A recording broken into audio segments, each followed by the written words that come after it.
Good morning India के इस खास शो में आपका बहुत बहुत स्वागत है। मैं हूं आपके साथ जया कौशिक। सबसे पहले हम बात कर रहे हैं गुजरात की, वाइब्रेंट गुजरात की। प्रधानमंत्री मोदी कल से 3 दिन के, आपको बता दें, गुजरात दौरे पर हैं। आज प्रधानमंत्री वाइब्रेंट गुजरात ट्रेड शो का उद्घाटन कर रहे हैं। इसके बाद वो कल वाइब्रेंट गुजरात समिट का उद्घाटन करेंगे। गुजरात को बिजनेस का प्रीमियर डेस्टिनेशन बनाने में समिट का बहुत बड़ा योगदान माना जाता है। समिट के दौरान प्रधानमंत्री देश की टॉप कंपनियों के सीईओ से मिलेंगे और साथ ही आज प्रधानमंत्री समिट में शामिल होने आए कई देशों के राष्ट्राध्यक्षों के साथ एक बैठक भी करेंगे। आज शाम वो साबरमती आश्रम जाएंगे, तो एक पूरा कार्यक्रम यहाँ पर वाइब्रेंट गुजरात का होने जा रहा है, जिसकी तस्वीरें आप देख पा रहे हैं। किस तरह से जोर शोर से पूरी तरह से तैयार है गुजरात इस समिट के लिए।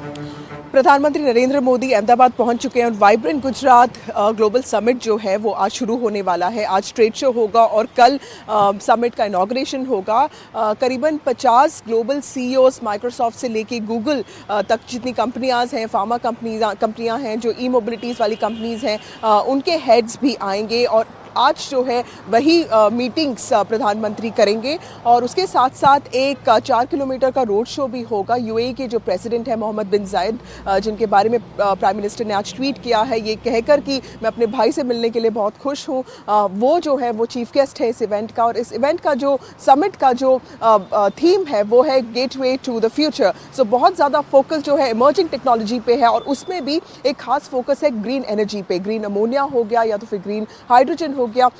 याद रखिए कि हमारे जो टारगेट्स हैं सस्टेनेबल डेवलपमेंट गोल्स, उसमें भी भारत जो है COP28 में भी ये साबित हो गया था कि एनवायरनमेंट के रिलेटेड हमारे जितने भी गोल्स हैं उसमें हम खरे उतर रहे हैं। और इसके कारण एनवायरनमेंट और ग्रीन एनर्जी जो है वो भी वाइब्रेंट गुजरात का एक मुख्य पार्ट है और इसके लिए भी काफ़ी इन्वेस्टमेंट ढूंढा जा रहा है। इसके साथ साथ सेमीकंडक्टर्स के जो सेक्टर में ऑलरेडी इन्वेस्टमेंट आ चुका है, माइक्रोन टेक्नोलॉजी को, उसको आगे बढ़ाया जाएगा। बहुत सारे डेलीगेट्स आएंगे। 34 पार्टनर कंट्रीज हैं जिसमें यूके से लेके जर्मनी से लेके ऑस्ट्रेलिया भी हैं। तो उनके डेलीगेट से आज प्रधानमंत्री मिलेंगे और मोहम्मद बिन जायद के साथ एक बड़ा सा रोड शो होगा। और कल जो है पूरे इवेंट का इनॉग्रेशन होगा। उसके बाद प्राइम मिनिस्टर गिफ्ट सिटी जाएंगे। गिफ्ट सिटी एक ऐसी व्यवस्था है जहां पे कोई भी इकोनॉमिक एक्टिविटी हो सकती है। गिफ्ट सिटी को ऐसे पिच किया जा रहा है कि सिंगापुर में जितने भी ऑफिसेस हैं या तो फिर हांगकांग में जितने ऑफिसेस हैं उसको टक्कर देगी। तो ये एक बहुत बड़ा प्रोजेक्ट है जिसका इनॉग्रेशन हो चुका है और प्रधानमंत्री कल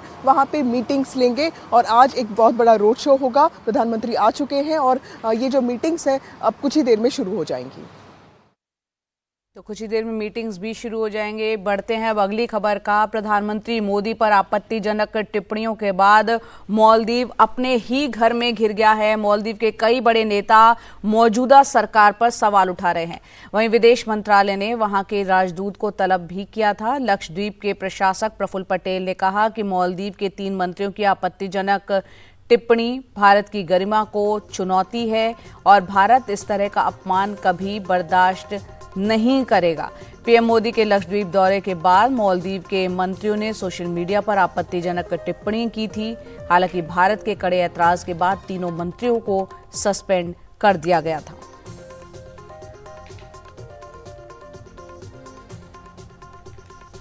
हमारी भूमि के संस्कार कुछ अलग है और उनकी बात अलग होगी।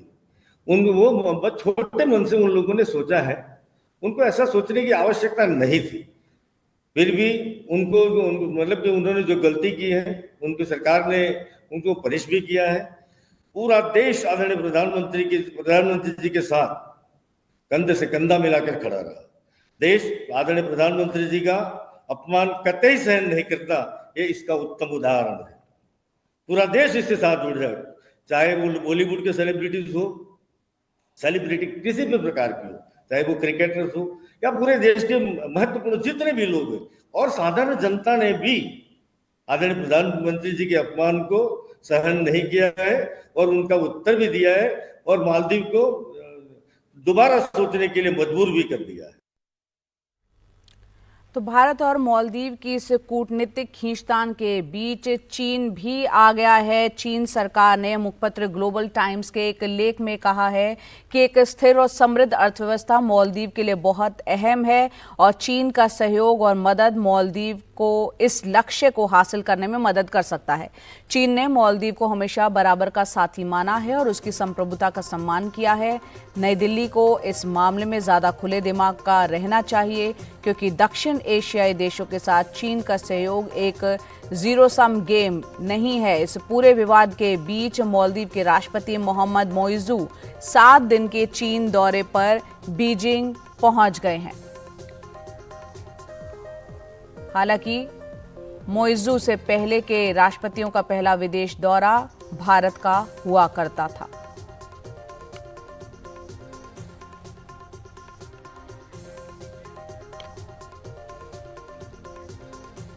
और मालदीव विवाद के बीच इजराइल भारत के समर्थन में आ गया है। भारत में इजराइल के दूतावास ने लक्षद्वीप की खूबसूरत तस्वीरें जारी कर कहा है कि हम भारत सरकार के आग्रह पर पानी का खारापन कम करने के कार्यक्रम के लिए पिछले साल लक्षद्वीप गए थे। इस योजना पर हम कल से ही काम शुरू करने को तैयार हैं। लक्षद्वीप के मनमोहक खूबसूरती को दिखाने वाली कुछ तस्वीरें उन लोगों के लिए हैं जो अभी तक लक्षद्वीप में पानी के अंदर की निर्मल खूबसूरती को नहीं देख पाए हैं। और मालदीव के 3 मंत्रियों को प्रधानमंत्री मोदी के खिलाफ अशोभनीय टिप्पणी करने की वजह से बर्खास्त कर दिया गया है, उनको सस्पेंड कर दिया गया है। लेकिन भारत में इस टिप्पणी को लेकर इतनी नाराजगी जताई जा रही है कि लोग मालदीव जाने का कार्यक्रम अपना रद्द कर रहे हैं।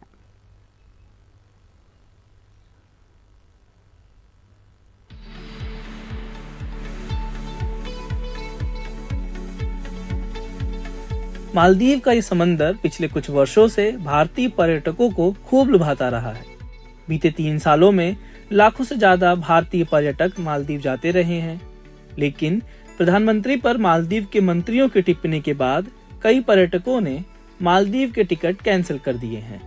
We had a plan to travel abroad, but at the price कि अगर कोई ऐसा देश मेरे देश के पीएम को मेरे देश की का जो इमेज है उसको अगर कोई स्लैंडर करेगा, I will not take a moment to cancel my trip, क्योंकि मैं ये बिलीव करता हूँ कि देश आगे से बड़े कुछ भी नहीं है। मालदीव के लिए ये बात बेहद गंभीर है कि वहाँ की पूरी अर्थव्यवस्था का 1/3 हिस्सा पर्यटन से आता है। इनमें से भी भारत का योगदान काफी अहम है। साल 2023 में 18,78,543 कुल पर्यटक घूमने आए, जिसमें से 2,09,198 भारतीय रहे। साल 2022 में 16,75,303 पर्यटक आए, जिसमें 2,41,382 भारतीय रहे। वहीं साल 2021 में कुल मालदीव 13,21,937 सैलानी आए, जिसमें से 2,91,787 भारतीय सैलानी रहे। जनवरी के पहले हफ्ते में 3 दिन में वहां करीब 5,000 पर्यटक पहुंच गए। लेकिन ये अंदेशा है कि वहां बड़ी तेजी से भारतीय टूरिस्टों की तादाद घटेगी। Why are you going to a country where you're not respected? So that would be my first reaction to any traveler who's going. ये तो है नहीं कि Maldives is the only country we can travel to. We can travel to so many other countries. So the opportunity is there. The opportunity is right in India. So why would we go to a country जहाँ आपकी खुद की self respect नहीं है? So let that self-respect come. And people like Maldives should understand this more. Because post-COVID अगर उनको किसी ने खड़ा किया अपने पैरों पे, तो इंडियंस ने खड़ा किया। हालांकि कितने भारतीयों ने अब तक टिकट रद्द कराए हैं, इसका कोई आधिकारिक आंकड़ा नहीं है। फिर भी मालदीव भारतीयों की इस नाराजगी को कम करने की कोशिश में जुटा है। 3 मंत्री बर्खास्त हैं और पर्यटन से जुड़ी संस्था national boating association of Maldives ने ट्रेवल एजेंट एसोसिएशन को पत्र लिखकर माफी मांगी है। देर सवेर मालदीव से संबंध ठीक हो जाएंगे, यही भारत के हित में भी है। लेकिन इस बहाने जो भारतीय पर्यटक स्थलों की एक खोज शुरू हुई है, उसका फायदा यहाँ के पर्यटन उद्योग को मिल सकता है। लेकिन फिर यहाँ भी विश्व स्तरीय सैलानी सुविधाएं विकसित करनी होंगी। मैं शुनी कुमार सिंह, एनडीटीवी इंडिया के लिए।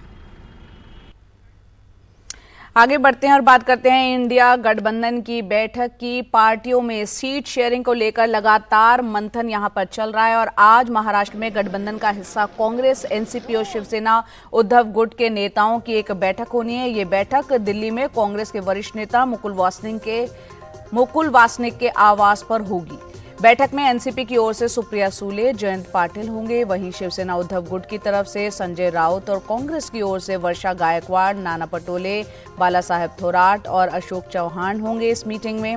इसके बाद 14 और 15 फरवरी को शरद पवार, उद्धव ठाकरे, सोनिया गांधी, मल्लिकार्जुन खड़गे के बीच एक बैठक होनी है 14 और 15 जनवरी को, जिसके बाद सीट बंटवारे पर अंतिम मोहर लगेगी।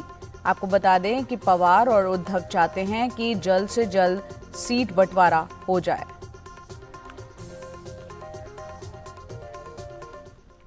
उत्तर प्रदेश की बात करते हैं, जहां समाजवादी पार्टी और बसपा को एक मंच पर लाने की कांग्रेस की कोशिशों को एक झटका यहां पर लगा है। बीएसपी प्रमुख मायावती ने यूपी के चर्चित गेस्ट हाउस कांड जो था उसके बहाने एक बार फिर अखिलेश यादव और समाजवादी पार्टी को आड़े हाथों लिया है।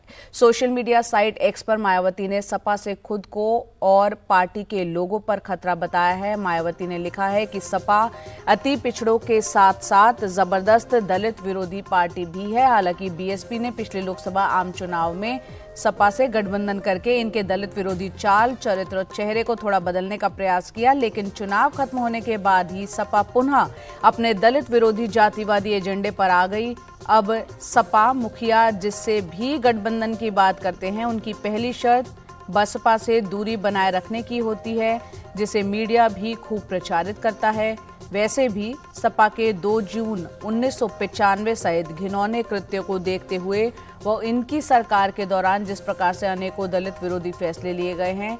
मायावती ने ये भी कहा कि लखनऊ में बीएसपी दफ्तर के बंगले में ऊंचा पुल बनाकर सपा सरकार ने षड्यंत्र रचा था, जिसकी वजह से पार्टी की राष्ट्रीय अध्यक्ष, पार्टी दफ्तर और कर्मचारियों पर खतरा है। मायावती ने योगी सरकार से विशेष सुरक्षा उपाय करने की यहां पर मांग भी की है। उधर अखिलेश यादव भी मायावती और बीजेपी पर पलटवार करने से नहीं चूके। अखिलेश यादव ने कहा कि बाबा के पास बुलडोजर है, चाहे तो पुल गिरवा दे। अखिलेश ने यह भी कहा कि ये पुल जाम से बचने के लिए बहुत जरूरी है, जिसे रेलवे और सेना से एनओसी मिलने के बाद ही बनाया गया था। मैं किसी पार्टी के बारे में नहीं कह सकता। अगर उनको लगता है कि उनके सुरक्षा को खतरा हुआ है तो वो बाकायदा चिट्ठी लिख दें भारत सरकार को।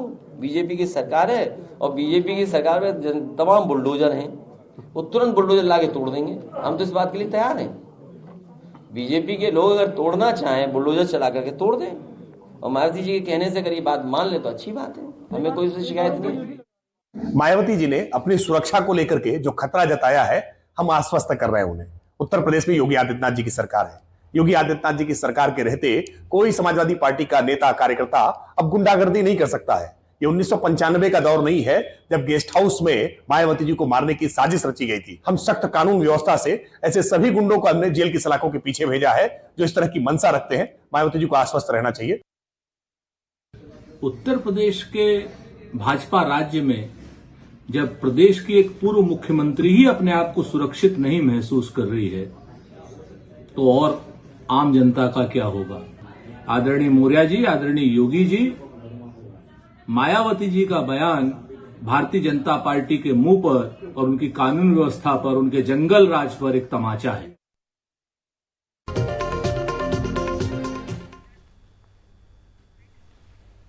और अब बात कर रहे हैं कोरोना की। भारत में रोजाना औसतन 690 कोरोना के मामले रिपोर्ट हो रहे हैं। नई चिंता नए वेरिएंट JN.1 ने बढ़ाई है। JN.1 के 682 मामलों की अब तक पुष्टि हो चुकी है और इसके चलते फिलहाल 26 राज्यों में कोरोना के एक्टिव केस हैं। कोरोना के नए JN.1 वेरिएंट ने सबकी चिंता बढ़ा रखी है। फिलहाल 12 राज्यों में इसकी मौजूदगी है और अब तक इसके कुल 682 मामलों की पुष्टि हुई है, जिनमें सबसे अधिक 199 मामले कर्नाटक में, केरल में 148, महाराष्ट्र में 139, गोवा में 47, गुजरात में 36, राजस्थान आंध्र प्रदेश में 30-30, तमिलनाडु में 26, दिल्ली में 21, ओडिशा में 3, तेलंगाना में 2 और हरियाणा में 1 मामला मिला है। स्वास्थ्य मंत्रालय के सूत्रों से मिली जानकारी के मुताबिक फिलहाल कोरोना के करीब 91.1% मरीज होम आइसोलेशन में हैं। करीब 7% के आसपास मरीज अस्पताल में तो हैं, पर बिना ऑक्सीजन सपोर्ट के। भर्ती मरीजों में से महज 0.8% ऑक्सीजन सपोर्ट पर हैं। आईसीयू में 39 मरीज हैं जो एक्टिव मामलों के 1% हैं।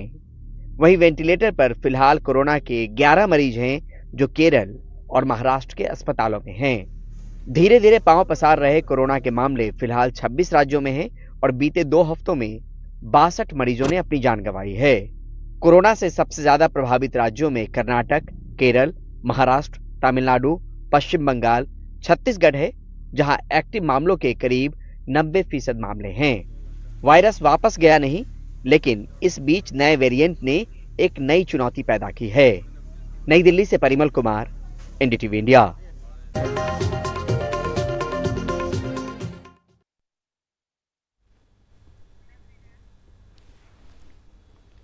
अडानी ग्रुप तमिलनाडु में 42,700 करोड़ से ज्यादा की रकम निवेश करने जा रहा है और अगले 5 से 7 सालों में अडानी ग्रीन 3 पीएसपी प्रोजेक्ट में 24,500 करोड़ का निवेश करेगा। Adani Conex hyper scale data centre में 13,200 करोड़ का निवेश करेगा और अंबुजा सीमेंट्स में 3,500 करोड़ का निवेश होगा। और अब बात कर लेते हैं अयोध्या की, जहां राम मंदिर के उद्घाटन की तैयारियां काफी जोर शोर से चल रही हैं और 22 जनवरी को प्राण प्रतिष्ठा समारोह होगा और इसके लिए तैयारियों को अंतिम रूप यहां पर दिया जा रहा है। राम मंदिर को बहुत खूबसूरती से सजाया जा रहा है। मंदिर निर्माण समिति के प्रमुख नृपेंद्र मिश्रा ने अपनी तमाम व्यस्तताओं में से वक्त निकालते हुए हमारे सहयोगी रणवीर सिंह को इंटरव्यू दिया, जिसमें मंदिर से जुड़ी कई अहम जानकारियां दी।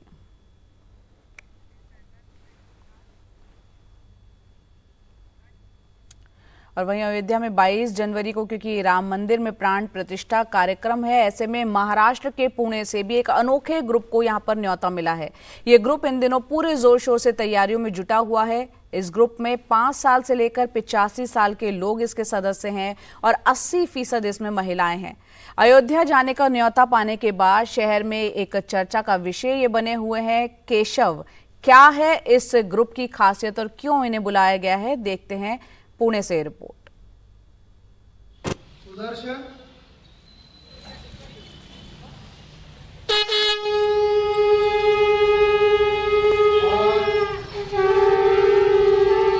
शंख लिए धीरे धीरे एक मैदान की ओर बढ़ती 84 साल की सुलभा गोडवे पेशे से वकील रही, फिलहाल राम भक्ति में मग्न। रोज इसी तरह अपने शंख के साथ इस जगह पहुंचती हैं और शंखनाद का अभ्यास करती हैं।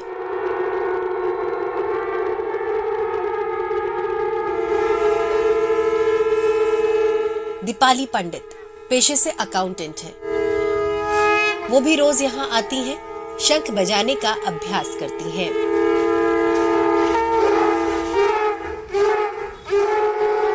दरअसल केशव शंखनाद पथक नाम के एक समूह में सुलभा और दीपाली की तरह कुल 110 सदस्य हैं।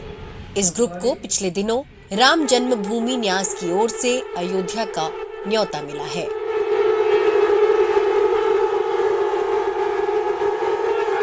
मैं लास्ट ईयर अयोध्या में गई थी नवंबर महीना में, उसके बाद अभी एक क्षण आ गया है मेरे भाग्य में। तो अभी ये इतने का उत्साहित है आपको अयोध्या जाने? बहुत उत्साहित है, बहुत उत्साहित है। कैसा लग रहा है इतने दिनों के बाद रामलला अपनी जगह पे? अरे वो ये तो बहुत रोने को आता है कभी कभी कि इतने साल लगा कि क्यों हमारा ऐसा हो गया, हमारे एकजुट नहीं थी इसलिए इतना ये हो गया है, नहीं तो कभी से होना चाहिए था। मुझे तो बहुत खुशी हो रही है क्योंकि इस सुवर्ण शंका में क्या बनने जा रहे हो, सब हम उसका हिस्सा बनने जा रहे हैं। हाँ यार जी, हिस्सा बनने जा रहे हैं। और मुझे बताने में खुशी होगी, मेरे मिस्टर कार सेवा के लिए गए थे। जब वो गए थे तो वो सब कार सेवकों में सबसे छोटे थे, 8वीं में थे, तो उनका उस सत्कार हो रहा था, तो वो कार सेवा के लिए वो ये बने थे और मैं मंदिर के प्रतिष्ठापना के लिए जा रही हूँ। केशव शंखनाद पथक एक ऐसा अनोखा ग्रुप है जो शहर भर में होने वाले त्योहारों में विशेष तरीके से एक साथ शंख बजाकर सभी का ध्यान आकर्षित करता है। राम लक्ष्मण जानकी जय वो अवसर मिला है प्रभु के चरणों में शंख वादन की अर्पण करने की, जो 16 तारीख से श्री राम जन्मभूमि ट्रस्ट की ओर से अयोध्या जी में प्रभु राम जी के प्राण प्रतिष्ठा का समारोह हो रहा है। उस समारोह में 23-24 ऐसे 2 दिन में हमें शंख बजाने का अवसर मिला है। उस अवसर में हम शिव जी की आरती करेंगे। हनुमानगढ़ी से लेकर राम मंदिर तक, राम चौराहे तक पूरे अयोध्या जी में शंख की गूंज उठेंगी, जिससे हम पूरे विश्व को बताएंगे कि हमारे आराध्य जो कई सालों से हमसे दूर थे, उनके दर्शन हमें प्राप्त हुए और आप विश्व भर से सारे लोग हमारे राम जी के दर्शन के लिए आए। शंखनाद पथक ग्रुप 7 अलग अलग तरीकों से शंख बजा सकता है और ऐसा करने वाला ये देश का पहला ग्रुप है। पुणे से प्रतीक्षा पारखी की रिपोर्ट, एनडीटीवी इंडिया के लिए।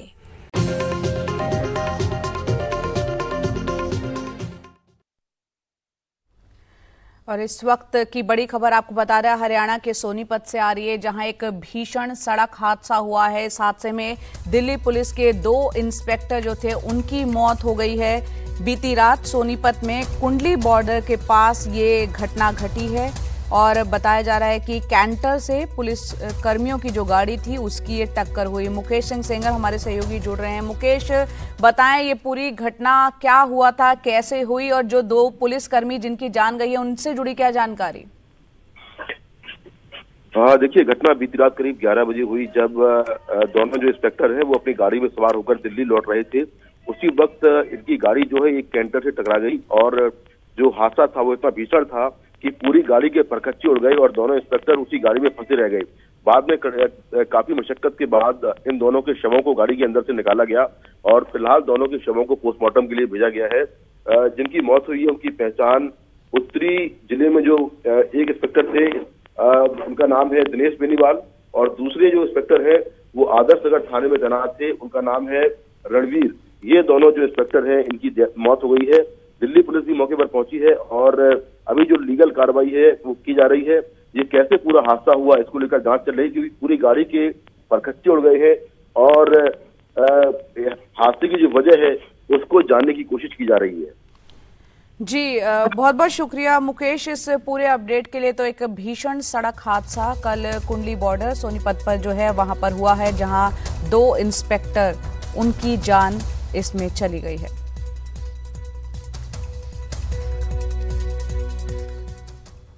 आगे बढ़ते हैं। शायद बहुत कम लोग जानते हैं कि भारतीय ब्लाइंड क्रिकेट टीम अब तक 5 बार वर्ल्ड कप का खिताब हासिल कर चुकी है, लेकिन ये पहला मौका है जब किसी ब्लाइंड क्रिकेटर को सम्मानित किया जा रहा है।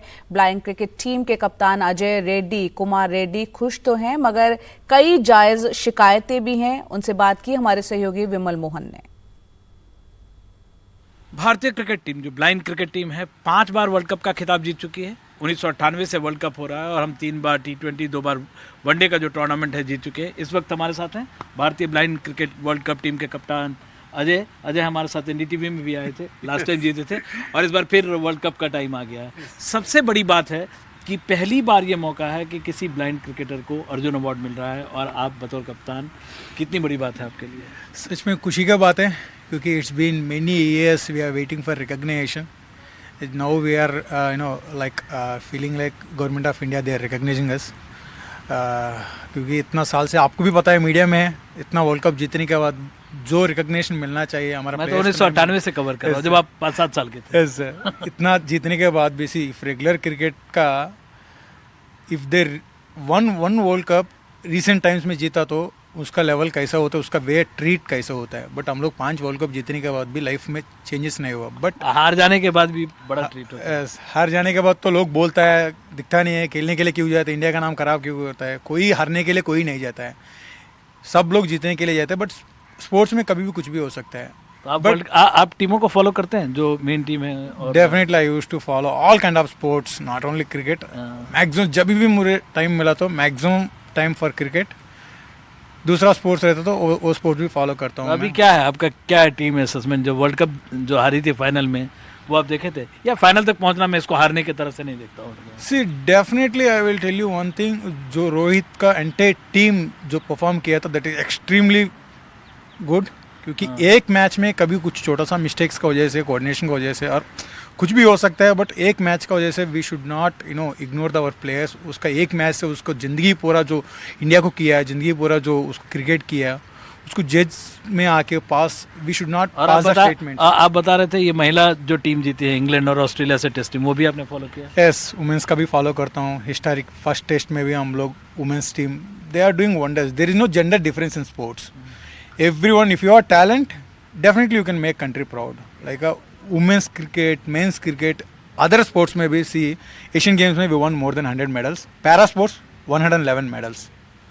सी from last few years sports का सिनेरियो चेंजिंग इन इंडिया। अच्छा, आप एक और इंसिडेंट बता रहे थे जो लोगों को जानना जरूरी है। जब आप बता रहे थे कि किसी से रास्ता पूछा तो आंख दिखा के आप कह रहे थे कि क्योंकि वो नॉर्मल है, ये वाला आर्टिफिशियल ये आर्टिफिशियल आंख है, तो लोग कहते हैं कि अंधा है क्या, देखना नहीं आता है। If you ask anything immediately लोग बोलते हैं क्या दिखता नहीं है क्या, अंधा है क्या, नहीं तो कुछ लोग रिप्लाई नहीं देते, दूर चले जाते हैं। ऐसा नहीं करना चाहिए, क्योंकि कोई कुछ पूछा तो if you are able to give reply, just respond that person. वो जानबूझ के कोई नहीं पूछता है। तो वहाँ से यहाँ तक आए, आपका जो बचपन में एक्सीडेंट हो गया था, क्या हुआ था? दरवाजे 4-5 साल में थे क्या? जब 4 साल था, दरवाजे का जो लॉक है ठाका रहता है वो अंदर घुस गया था, क्योंकि I am searching for my mom and dad. मुझे नींद नहीं आ रहा था, 4 बजे घर में पावर नहीं है, रूम से बाहर निकलने के लिए कोशिश कर रहा हूँ, बट वो लॉक बाहर थे, दैट वेंट इनसाइड माई आई, पूरा खून वगैरह निकल गया। उसके बाद और अभी विजन और भी जा रहा है आपका?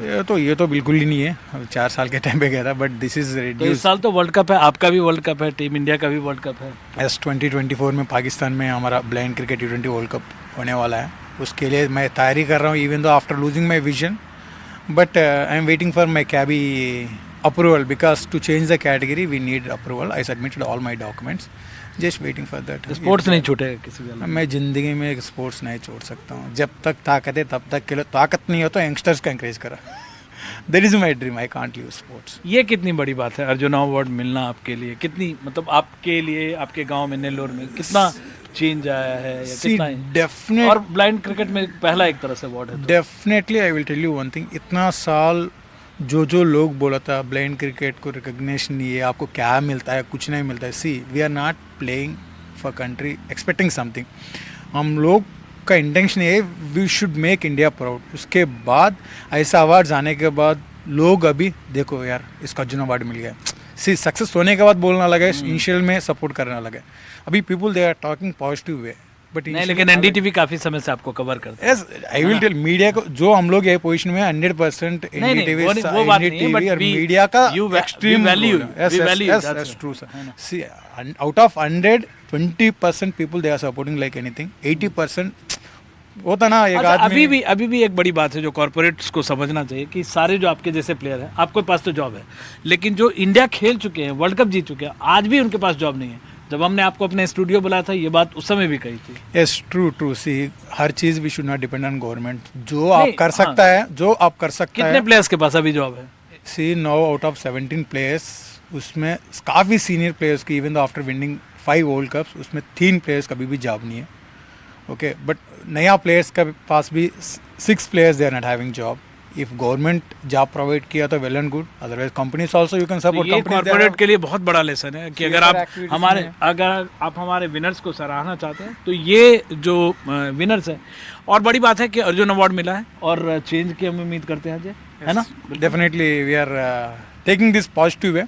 हमारा लाइफ में भी रोशन आने वाला है, क्योंकि ज़िंदगी में anyway we are not having that light in our life. बहुत बड़ी बात करें कि इनकी ज़िंदगी में रोशनी आ रही है, लेकिन बड़ी बात यह है कि ये बेशक देख नहीं सकते हैं, लेकिन हम आप सबके ज़िंदगी में इंस्पायर करते हैं और रोशनी फैलाते हैं। यही बहुत बड़ी बात है। अर्जुन पुरस्कार के लिए अजय आपको बहुत बहुत मुबारक हो, और एनडीटीवी से बात करने का बेहद शुक्रिया।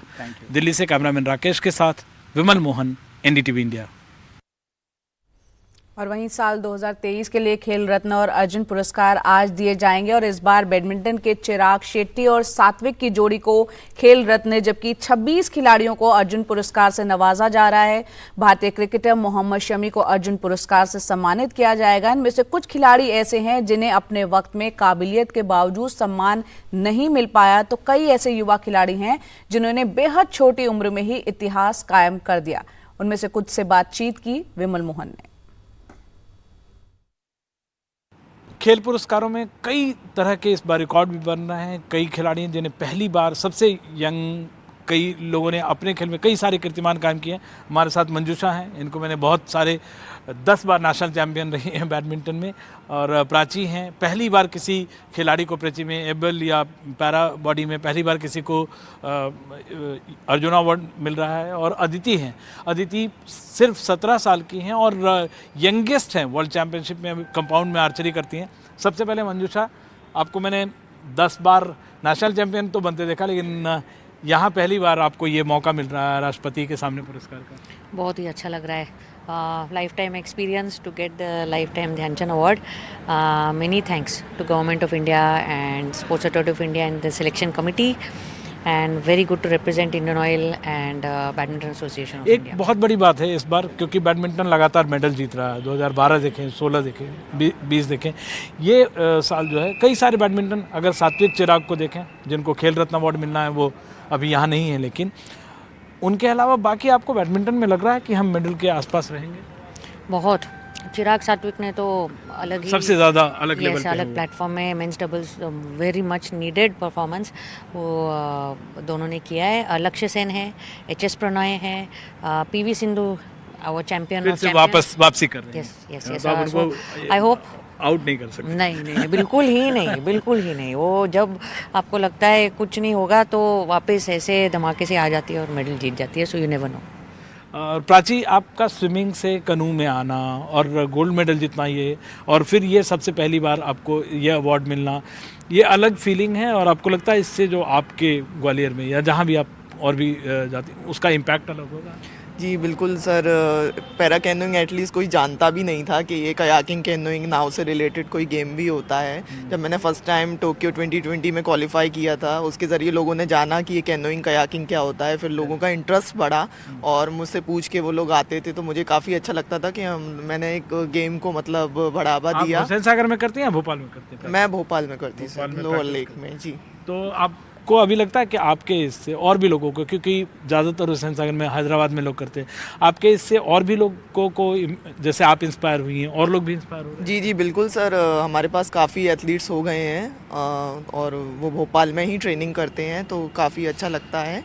और भी लोग आ रहे हैं, तो गेम को काफ़ी बढ़ावा मिल रहा है। और अदिति, आप बहुत कम उम्र में सब कुछ हासिल आपने कर लिया है।